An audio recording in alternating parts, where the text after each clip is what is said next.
ரத்னவாணி சமுதாய வானொலி. ரத்னவாணி உங்க பிரச்சனைய சொல்லுங்க, தீர்வையோடு கேளுங்க, வெளியே வந்து குரல் கொடுங்க. இது மக்களுக்கான சேவை. அற்புத தமிழில் சொல்றோம், புரிஞ்சுக்கோ.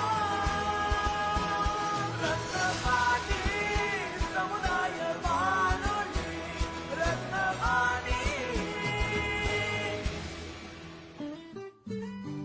ரத்னவாணி 90.8 சமுதாய வானொலி ஒலிபரப்பு கோவை ஈச்சனாரி ரத்தினம் கல்லூரி வளாகத்தில் இருந்து ஒலிபரப்பாகிறது.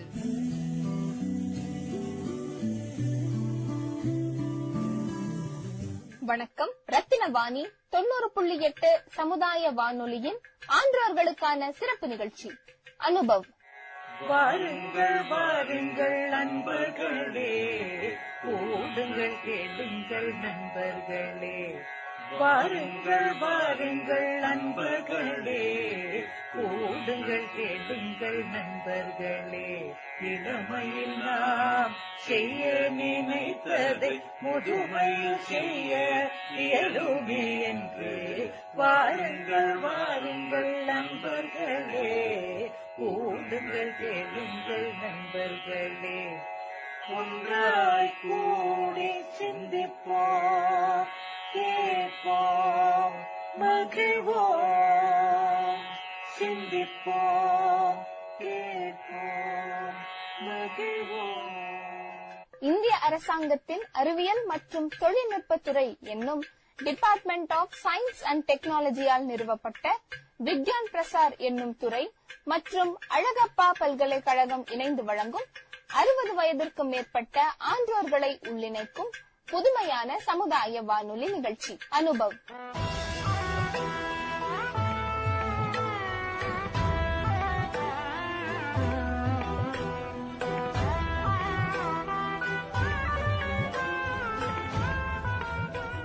அப்பா, நான் சந்தோஷ்குமார் பேசணும்னு தீர்ப்பு அந்த பக்கம் சொல்லிடலாமான்னு எனக்கு ஒரு அது இப்படி இலக்கியா பேசுவாங்கன்னு எனக்கு தெரியாம போச்சு.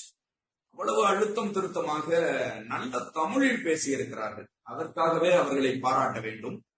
ஏன்னா இன்னைக்கு நிறைய பேர் தமிழ் பேசுறதுக்கே தயங்குகிற காலத்தில் தமிழ் துறையிலே படித்துக் கொண்டிருக்கிற இலக்கியா உண்மையிலேயே பொருத்தமாக அவர் அந்த தமிழ் துறையை தேர்ந்தெடுத்திருக்கிறார் என்பதனை நான் மகிழ்ச்சியோடு இந்த நேரத்திலே நினைத்து பார்க்கிறேன். நல்ல தமிழ்ல அழுத்தமா நல்ல உச்சரிப்போட எந்த இடத்துல ஏற்ற இறக்கத்தோடு பேச வேண்டும் என்பதனை உணர்ந்து பேசியிருக்கிற இலக்கியாவை இந்த மாமன்றம் வானொலியின் சார்பாக பாராட்டி மகிழ்கிறது. என்ன சொல்றாங்க, அது எப்படி நீங்க மூத்தவர்களை நீங்க அறியாமை கொண்டவர்கள் அப்படின்னு சொல்ல முடியும்? அவங்களுக்கு தெரியாதது என்ன இருக்க முடியும்? அவங்க அறிவின் வழிபட்டவர்கள். அருமையா சொன்னாங்க, உலகத்திலேயே முதலிலே திணைகளை வகுத்து திணைகளின் அடிப்படையிலே வாழ்ந்த ஒரு இனம் இருக்கும் என்றால் அது தமிழ் இனம்தான். ஒழுக்கத்தின் அடிப்படையிலே குறிஞ்சி, முல்லை, மருதம், நெய்தல், பாலை என்று இன்னும் 2 திணைகளை சேர்த்து அன்பின் ஐந்திணையோடு கைக்கிளை பெருந்திணையை சேர்த்து திணைகளை கண்டுபிடித்த ஒரு இனம் இருக்கிறது என்று சொன்னால் கூட அது தமிழ்தான், தமிழ் இனம்தான். அவர்கள் அறிவின் வழிபட்டவர்கள். உலகத்தில் மிக மூத்த அறிவின் வாய் வந்தவர்கள். அவங்கள்ட்ட எப்படி நீங்க அறிவில்லைன்னு சொல்ல முடியும்? அறியாமைன்னு எப்படி சொல்ல முடியும்?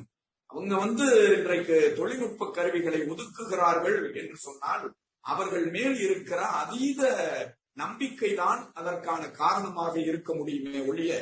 அப்புறம் நிறைய சொன்னாங்க, இந்த பெரியவர்கள் ஒரு கதை சொல்லிகளாக இருந்திருக்கிறார்கள். இன்னைக்கெல்லாம் சின்ன பிள்ளைகளை கூட்டி வச்சுக்கிட்டு கொலையா வந்திருக்கா, குடஞ்சு போச்சு கத்திரிக்கா அப்படிங்கிற விளையாட்டுலாம் சொல்லி கொடுத்தாங்க. அத்திலி பித்திலி மகா சுகம் நம்ம எல்லாம் சின்ன பிள்ளையில விளையாண்டு இருக்கோம்.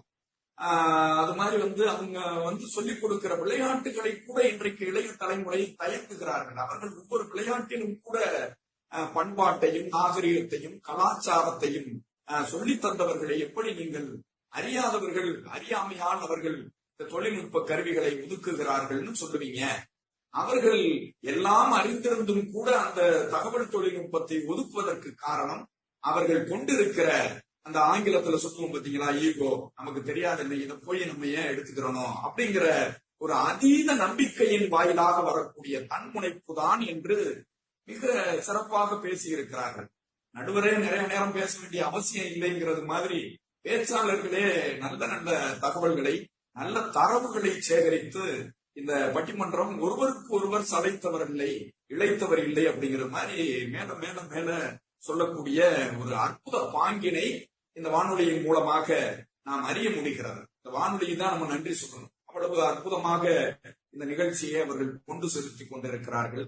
அவற்றையெல்லாம் மறுத்து பேசுவதற்காக இல்லை இல்லை, தன் அறியாமையில் தான் அவர்கள் அறிவியலை விழிப்புணர்வு கண் கொண்டு பார்க்காமல் இருக்கிறார்கள் என்று பேசுவதற்காக நிறைவு பேச்சாளராக கோவை நிர்மலா மகளிர் கல்லூரியிலே முதுகலை கணிதத்துறை மாணவியாக விளங்கக்கூடிய ஆற்றல் வாய்ந்த பேச்சாளர். எல்லாருமே நல்ல ஆற்றலுக்காகவும் அறிமா நோக்காகவும் பேசுகிறார்கள். இளைய தலைமுறை இப்படிதான் வரணும். அந்த அடிப்படையில இப்பொழுது நிர்மலா மகளிர் கல்லூரியினுடைய கணிதத்துறை மாணவி பர்ஷானா பர்வீன் அவர்கள் இந்த வானொலி மன்றத்திற்கு அன்போடு அழைக்கப்படுகிறார். வாங்கம்மா பர்வீன். ஐயா பேசலாங்களா? ஐயா தெளிவா இருக்காங்க. பேசுங்கம்மா. கனியிடை ஏறிய சுள்ளையும் முற்றல் களயிடை ஏறிய சாரும் பனி மலர் ஏறிய தேனும் காய்ச்சி பாகிடை ஏறிய சுள்ளையும் நனி பசு பொழுந்திடும் பாலும் தன்னை நல்கிய குளிரில நீரும் இனியன என்பேன் எனினும் தமிழை என் உயிர் என்பேன். அனைவருக்கும் அன்பு வணக்கங்கள். நடுவர் அவர்களே, இன்றைய தலைப்பானது மூத்த குடிமக்களிடம் அறிவியல் விழிப்புணர்வு சென்று சேராமைக்கு காரணம் தன்முனைப்பா இல்லை தன் அறியாமையா? நடுவர் அவர்களே, இன்றைய காலகட்டத்தில் பெண்கள் அனைத்து துறைகளிலும் பல விதத்தில் சாதித்துக் கொண்டிருக்கிறார்கள். இன்றைய பெண்களால் தன்னுடைய வீட்டு பொறுப்புகளையும் தன்னுடைய சுய முன்னேற்றத்தையும் சமமாக பார்த்து கொள்ள முடிகிறதே. ஆனால் அதற்கு முதல் காரணம் அறிவியலாகத்தான் இருக்கிறது. ஆனால் அப்படிப்பட்ட அந்த அறிவியல் முன்னேற்றத்தில் நம்முடைய மூத்த குடி மக்களுக்கு ஒரு சிறிய வெறுப்பு இருக்கிறது என்பதுதான் நிதர்சனமான ஒரு உண்மையாக இருக்கிறது. எதிரணியில் பேசிய மணிகண்டன் அவர்கள் பேசும் பொழுது அவர் மிகவும் ஆவேசமாக மூத்த குடி மக்களுக்கு அறிவில்லையா என்று நான் எப்படி பேசுவது என்றெல்லாம் மிகவும் ஆவேசமாக பேசினார். அவர் கூறிய ஒரு சின்ன நிகழ்வு, அவருடைய பாட்டி தடுப்பூசி போட்டுக் கொள்ள மாட்டேன் என்று மறுத்ததாகவும் இவர் அந்த நியாய விலை கடைகளில் பொருட்கள் நீங்கள் தடுப்பூசி போட்டுக்கொண்டால் தான் கிடைக்கும் என்று கூறியதாகவும் அவர் கூறினார். இதைத்தான் நானும் கூறுகிறேன். நீங்கள் மேலும் மேலும் அவர்களை அறியாமை என்னும் இருளில் தள்ளிவிடுகிறீர்களே தவிர அவர்களுக்கு தேவையான விழிப்புணர்வை தருவதில்லை. நீங்கள் அவர்களிடம் அப்படி சொன்னதற்கு மாறாக கொரோனா என்றால் என்ன, அதனால் தடுப்பூசி போட்டுக் கொள்வதால் ஏற்படும் நல்ல நன்மைகள் எல்லாம் என்ன என்று எடுத்து கூறியிருக்கிறீர்களானால் அவர்கள் தானாக முன்வந்து தடுப்பூசி போட்டுக் கொண்டிருப்பார். அவங்களுக்கு அறிவுரையை சொல்லாம மிரட்டி கூட்டிட்டு போயிருக்கிறார் மணிகண்டன். அதாங்க ஐயா அவர் கூறினால் கூகுளில் சென்று தேடுங்கள், நல்ல நல்ல திட்டங்கள் மூத்த குடி மக்களுக்காக இருக்கிறது. நாமெல்லாம் சம்பாதித்து கஷ்டப்பட்டு சம்பாதிப்பதை அவர்களுக்காக பல பல நல்ல திட்டங்களாக இந்த அரசு கொடுக்கிறது. ஆனால் அவர்களுக்கு அதெல்லாம் தெரிவதே இல்லை. பாதி பேர் அதை பயன்படுத்துவதே இல்லை என்று கூறுகிறார். அதைத்தான் நாங்களும் கூறுகிறோம். அவர்களுக்கு அந்த திட்டங்கள் என்றால் என்ன என்று அறியாமைதான் அதற்கு காரணம். அவர்களிடம் சென்று விவசாய நிலங்களில் வயசான ஒரு மூதாட்டி வேலை செய்து கொண்டிருப்பார். அவர்களிடம் சென்று நீங்கள் உங்கள் வீட்டில் ஓய்வெடுத்துக் கொள்ளுங்கள், அரசு உங்களுக்கான சேவையை செய்யும் என்று கூறினார். அவர் என்ன, ஐயோ என்னால் முடியாது என்றா கூறுவார்? நன்றாக இருங்க தம்பி, அதை கொஞ்சம் எப்படியாவது எனக்கு வாங்கி கொடுங்க தம்பின்னு தான் சொல்லுவார். நடுவர் அவர்களே, அவர் மிகவும் ஆவேசமாக விழிப்புடன் இருக்கிறார்கள், ஆனால் விழிப்புணர்வோடு இல்லை அப்படின்னு பேசினாங்க. அதே போல இலக்கியா அவர்கள் தோழி பேசும்பொழுதும் அவங்க விழிப்புணர்வு இல்லை அப்படின்னு சொல்லிக்கிட்டே போனாங்க. ஐயா, நாம் ஒன்றை மிகவும் தெளிவாக புரிந்து கொள்ள வேண்டும். விழிப்புணர்வு இல்லை என்றால் அங்கு அறியாமை இருக்கிறது என்றுதான் அர்த்தம். விழிப்புணர்வு இருந்து அதை அவர்கள் செய்யவில்லையே ஆனால் என்றால்தான் அவர்களுக்கு தன்முனைப்பு இருக்கிறது என்று அர்த்தம். நீங்களே விழிப்புணர்வு இல்லை இல்லை என்றுதான் சொல்லுகிறீர்கள். அதனால் தான் நான் கூறுகிறேன் அவர்களுக்கு அறியாமைதான் தடையாக இருக்கிறது. நடுவர் அவர்களே, நாம் உங்களுக்கு நிச்சயமாக தெரிந்திருக்கும், உங்களுடைய அம்மாவோ பாட்டியோ அடுப்பங்கரையில் தான் தன்னுடைய பெரும்பாலான நேரத்தை செலவழித்திருப்பார் இல்லையா நடுவர் அவர்களே? அவர்கள், நீங்கள் பார்த்திருப்பீர்கள் நடுவர் அவர்களே, அவர்கள் மாவை ஆட்டுவதற்காக அந்த ஆட்டாங்கலில் அமர்ந்து 1 மணி நேரம் 1.5 மணி நேரம் வேர்வையில் குளித்து அதை ஆட்டிக் கொண்டிருப்பார்கள் இல்லையா?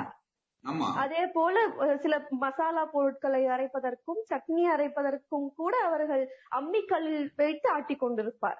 அவர்களிடம் நீங்கள் சென்று, நான் உங்களுக்கு, அம்மா நீங்க கஷ்டப்படாதீங்கம்மா, நான் உங்களுக்கு மிக்சி வாங்கி தரேன், அம்மா நீங்க கஷ்டப்படாதீங்கம்மா, நான் உங்களுக்கு கிரைண்டர் வாங்கி தரேன் என்று சொன்னால் அவர்கள் வேண்டாம் என்று சொல்ல மாட்டார்கள்.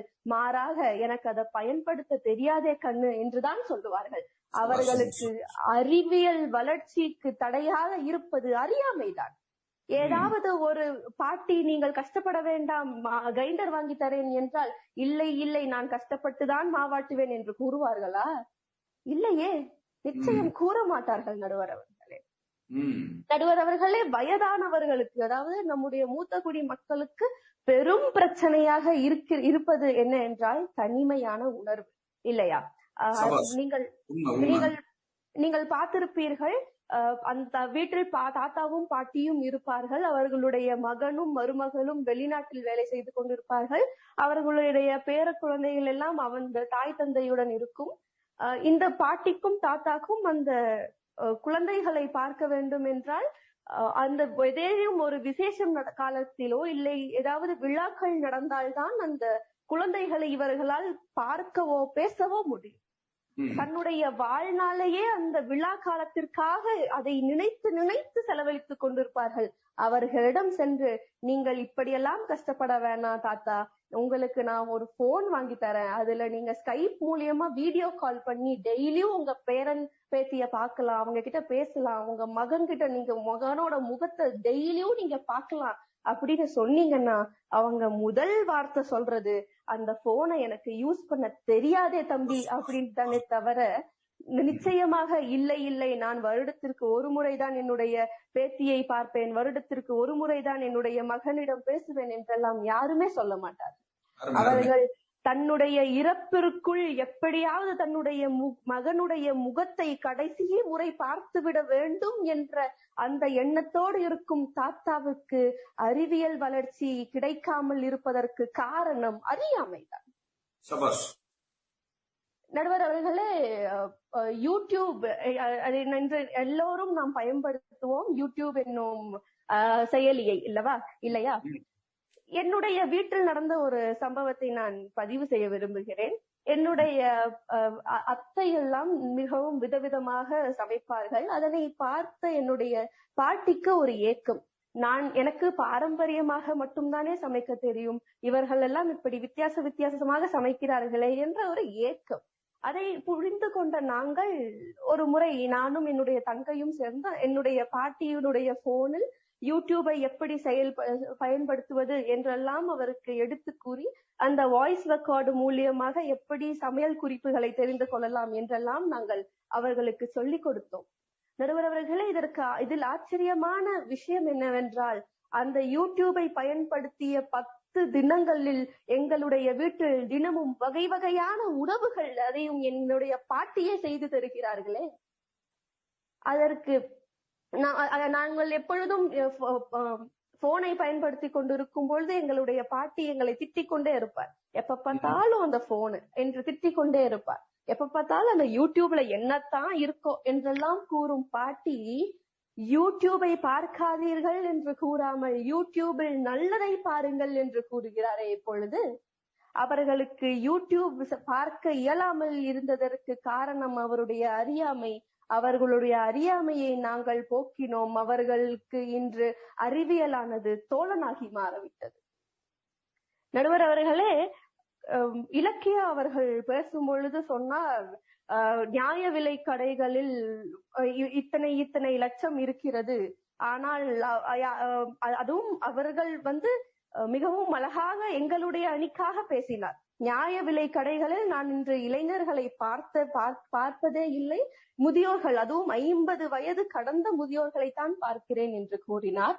மேலும் அவரே டிஜிட்டல் முறையில் தான் இன்று நியாய விலைகள் கடைகள் எல்லாம் இயங்குகிறது என்றும் கூறினார். இதில் எங்களுடைய அணியுடைய கருத்து தானே, அதைத்தான் நாங்கள் கூறுகிறோம். நியாய விலை கடைகளில் இன்று டிஜிட்டல் முறைகளை பயன்படுத்தினாலும் எங்களுடைய வயதானவர்கள் அதனை கற்றுக்கொண்டார்களே, ஆனால் அதனை பயன்படுத்துகிறார்களே, அவர்களுடைய அறியாமை என்பது அகன்றதும் அதனை பயன்படுத்த கற்றுக்கொண்டார்கள். அதைத்தான் நாங்கள் கூறுகிறோம். மூத்தகுடி மக்களிடம் அறிவியல் விழிப்புணர்வு சென்று சேராமைக்கு காரணம் அறியாமைதான்.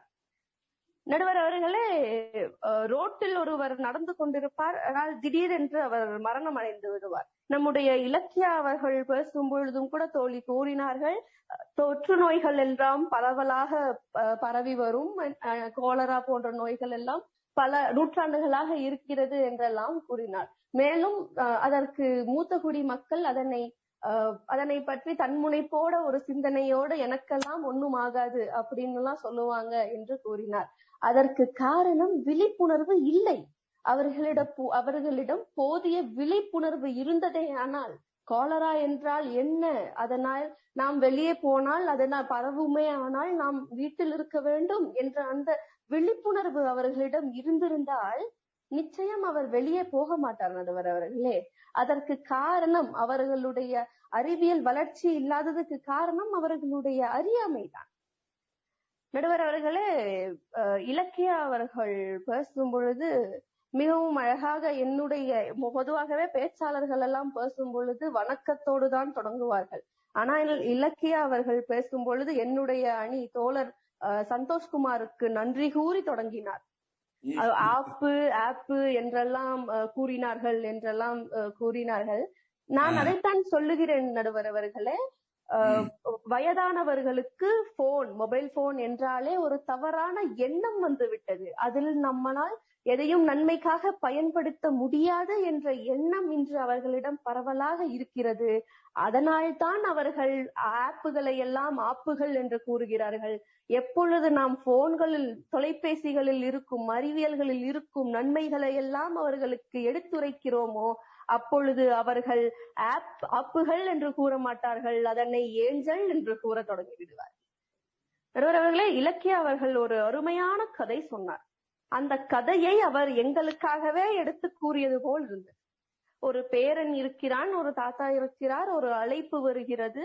அந்த பேரன் அங்கு அமர்ந்து தாத்தாவிடம் அந்த அழைப்பை எடுத்து பேசுங்கள் என்று கூறுகிறார். அந்த தாத்தா எப்படி எடுப்பது, என்ன பட்டன் அமுத்தணும்னு தெரியல அப்படின்னு சொன்னப்ப, இந்த வயசான காலத்துல உனக்கு இது தேவையா என்று அந்த தாத்தாவை அசிங்கப்படுத்துவதாக அந்த கதையில் இருந்தது. நடுவர் அவர்களே, அதே இடத்தில் அந்த பேரன், தாத்தா ஒண்ணுமே இல்ல தாத்தா, இதுல இந்த பச்சை பட்டன் அமுத்துனா போதும் தாத்தா, உங்களால போன் பேச முடியும் தாத்தா அப்படின்னு சொல்லியிருந்தானே, ஆனால் அங்கு அந்த கைபேசியானது அந்த தாத்தாவினுடைய தோழனாக மாறி. நடுவர் அவர்களே, இன்றைய அறிவியல் மீது நம்முடைய மூத்தகுடி மக்கள் அளவில்லாத ஒரு வெறுப்பினை கொண்டிருப்பதற்கு காரணம் நம்முடைய இளைய சமுதாயம் அறிவியலை வைத்து அவர்களை மட்டம் தட்டுவதும் அவர்களை அறியாதவர்கள் என்று சொல்லுவதும் தான். இதே நம்முடைய இளைஞர்கள் அவர்களுக்கு தோள் கொடுத்து, எப்படி அவர் கூறினார், நாம் தாத்தாவோட கைய புடிச்சு நடக்கும் போது அது என்ன இது என்னன்னு கேட்போம், அதெல்லாம் தாத்தா சொல்லுவாரு அப்படின்னு சொன்னாங்க. அதே போல தாத்தா இப்ப நம்ம கைய புடிச்சு இதெல்லாம் என்னதுன்னு கேட்கும் போது, இதெல்லாம் இவ்வளவுதான் தாத்தா, இதெல்லாம் சும்மா ஒண்ணுமே இல்ல தாத்தா அப்படின்னு நம்ம சொல்லுவோமே, ஆனால் அவர்களுக்கு அறிவியல் மீது இருக்கும் வெறுப்பு மறைந்து அறிவியலை தன்னுடைய தோழனாக ஏற்றுக்கொள்வார்கள். நடுவர் அவர்களே, அன்றைய காலத்தில் பிரசவம் என்பது பெண்களுக்கு மறுபிறவியாக கருதப்பட்டது. அந்த காலத்தில் ஒரு பெண்ணானவள் கிட்டத்தட்ட 10 குழந்தைகள் 11 குழந்தைகளை பெற்றெடுப்பாள். அந்த குழந்தைகளுள் குறைந்தபட்சம் 3 குழந்தைகளையாவது ஒன்று பிறந்து இறந்திருக்கும், இல்லை என்றால் இறந்தே பிறந்திருக்கும். நடுவர் அவர்களே, நாம் இங்கு சற்று யோசித்து பார்க்க வேண்டும். இப்பொழுது அந்த இளைய பெண்கள் எல்லாம் இப்பொழுது மூதாட்டியாக மாறியிருப்பார்கள். அவர்களிடம் சென்று இப்படி உங்களுடைய போதுமான விழிப்புணர்வோடு நீங்கள் இருந்திருப்பீர்களே ஆனால், இந்த தொழில்நுட்பத்தை எல்லாம் பயன்படுத்தி இருப்பீர்களே ஆனால், உங்களுடைய குழந்தைகளை காப்பாற்றி இருக்க முடியும் என்று சொன்னீர்களே ஆனால், அவர்கள் என்ன சொல்லுவார்கள்? வேண்டாம் வேண்டாம், என்னுடைய குழந்தை அறிவியலை எல்லாம் நான் பயன்படுத்த மாட்டேன், எனக்கு இயற்கை முறையில் தான் எல்லாம் நடக்க வேண்டும், என்னுடைய மரபு சார்ந்துதான் எல்லாம் நடக்க வேண்டும், அறிவியல் எனக்கு தேவையில்லை என்று சொல்லியிருப்பார்களா? இல்லை, நிச்சயம். இதை நான் முன்பே அறிந்திருந்தேனே ஆனால் என்னுடைய மகனை என்னுடைய மகளை நான் காப்பாற்றி இருப்பேனே என்று அழுது புலம்பி இருப்பார்கள். நடுவர் அவர்களே, பொதுவாக எங்களுடைய வீட்டில் நானும் என்னுடைய தங்கை எல்லாம் ஒன்றாக சேர்ந்தால் அந்த கெட் டுகெதர் என்னும் பொழுது நாங்கள் ஸ்விக்கியில் ஆர்டர் செய்து சாப்பிடுவது எங்களுடைய வழக்கம். அப்படி ஒரு நாள் நாங்கள் ஆர்டர் செய்து சாப்பிடும் பொழுது எங்களுடைய பாட்டி எங்களை மிகவும் திட்டிக் கொண்டே இருந்தார். இந்த காலம் ரொம்ப கெட்டு போச்சு, எப்ப பார்த்தாலும் அது இதுன்னு வாங்கி சாப்பிடுறாங்க, எங்கிருந்து வாங்குறாங்கன்னே தெரியல என்றெல்லாம் திட்டிக் கொண்டிருந்தார். அப்பொழுது நான் பாட்டிய கூப்பிட்டு வச்சு உட்கார வச்சு, பாட்டி இதெல்லாம் ஒண்ணும் இல்ல பாட்டி, நீங்க அந்த காலத்துல வெளியில போய் எல்லாம் சாப்பிட்டீங்க, இந்த காலத்துல எங்களுக்கு அதுக்கான இடங்கள் கிடைக்கல, அதுக்கு நாங்க எங்கேயும் வெளியே போக ஒன்னா சேர்ந்தா வெளியே போக முடியறது இல்ல, நான் என்னைக்காச்சும் ஒரு நாள் தான் இருப்பேன், தங்கச்சி என்னைக்காச்சும் ஒரு நாள் தான் இருப்பா, ஒன்னா சேர்ற டைம்ல வெளியே போறதுக்கான சந்தர்ப்பம் ஏற்படாது, அதனால நாங்க எங்களுடைய ஒரு நல்ல புரிதலுக்காக எங்களுடைய ஒரு சின்ன சந்தோஷத்துக்காக நாங்க இத பண்ணுறோம், இதையே உங்களுக்கு பிடிக்க மாட்டேது என்று எடுத்து கூறினேன். அதற்கு பிறகு நானும் அதை மறந்து விட்டேன், பாட்டியும் மறந்து விட்டார்கள். சிறிது நாள் கழித்து இதே போல் மதிய வேளையில் எனக்கு ஒரு பட்டிமன்றம் இருக்கிறது. வீட்டில் அனைவரும் வெளியில் ஒரு திருமணத்திற்கு செல்ல தயாராகிறார்கள். நான் பாட்டியிடம் சென்று, பாட்டி எனக்கு மதியானம் சாப்பிடுறதுக்கு என்னங்க பாட்டி என்று கேட்கிறேன். அவர் மிகவும் எளிதாக, நீ ஸ்விக்கில வாங்கி சாப்பிட்டுக்கோ பாப்பா என்று கூறி அவர் சென்று விட்டார். நடுவர் அவர்களே, அறிவியலானது இன்று அவர்களுடைய தேவையாக இருக்கிறது. ஆனால் அவர்களுக்கு அதை ஏற்றுக்கொள்ள சிறு தயக்கம். என்று இளைஞர்களாகிய நாம் அவர்களுக்கு அறிவியலை நம்முடைய முன்னேற்றத்திற்கும் பயன்படுத்தலாம் என்று எடுத்து கூறுகிறோமோ, அவர்களுடைய அறியாமை என்பது அகலும். அன்று அவர்களிடம் அறிவியல் வளர்ச்சியானது நிச்சயமாக சென்று சேரும் என்பதுதான் என்னுடைய கருத்து. நடுவர் அவர்களே, நாம் பார்த்திருப்போம், இலக்கியா கூட சொல்லிவிட்டு சென்றார், வயதான காலத்தில் பென்ஷன் வாங்குவதற்கு கால் கடுக்க போஸ்ட் ஆபீஸ்களில், அதாவது தபால் நிலையங்களிலும் வங்கிகளிலும் நின்றிருப்பார்கள் மூதாட்டிகள் என்று.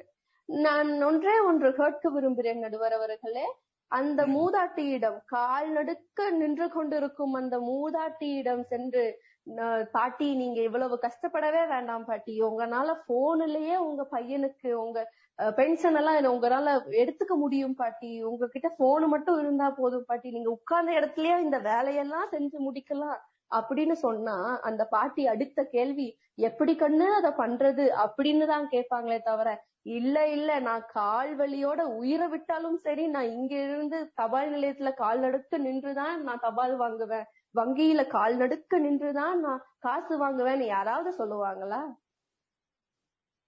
நிச்சயம் சொல்ல மாட்டார்கள். நடுவர் அவர்களே, நான் ஒன்றை கூறி நிறைவு செய்ய விரும்புகிறேன். எப்படி நம்முடைய மூத்த குடி மக்களுக்கு அன்பும் அரவணைப்பும் அவசியப்படுகிறதோ, அதே போல் நம்முடைய மூத்த குடி மக்களுக்கு அறிவியலும் அவசியம்தான். ஆனால் அவர்களுக்கு அதை ஏற்றுக்கொள்ள சிறு தயக்கம், சிறு பயம்.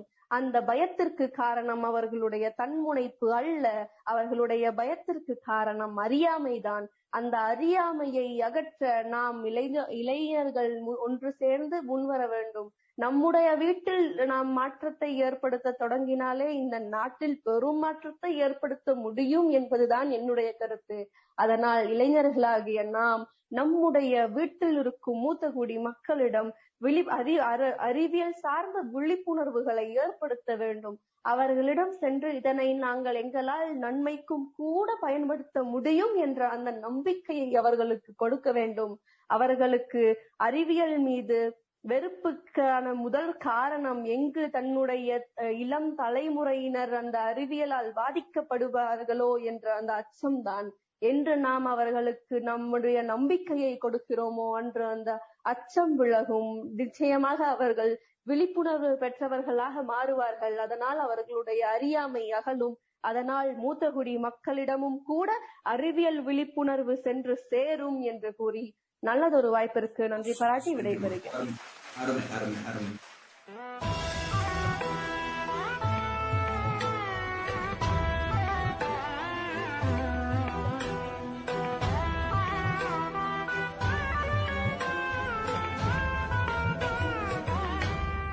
இந்திய அரசாங்கத்தின் அறிவியல் மற்றும் தொழில்நுட்பத்துறை என்னும் டிபார்ட்மெண்ட் ஆஃப் சயின்ஸ் அண்ட் டெக்னாலஜியால் நிறுவப்பட்ட விக்யான் பிரசார் என்னும் துறை மற்றும் அழகப்பா பல்கலைக்கழகம் இணைந்து வழங்கும் 60 வயதிற்கும் மேற்பட்ட ஆன்றோர்களை உள்ளிணைக்கும் புதுமையான சமுதாய வானொலி நிகழ்ச்சி அனுபவ் என்னும் இந்நிகழ்ச்சியின் அடுத்த அத்தியாயத்தில் உங்களை சந்திக்கிறோம்.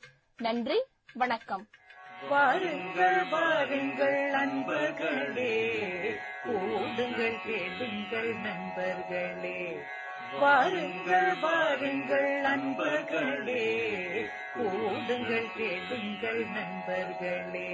இளமையில் நாம் செய்ய நினைத்ததை முதுமையில் செய்ய இயலுமே என்று வாருங்கள் வாருங்கள் நண்பர்களே, கூடுங்கள் கேளுங்கள் நண்பர்களே. ஒன்றாய் கூடி சிந்திப்போம், கேட்போம், மகிழ்வோம், சிந்திப்போம்.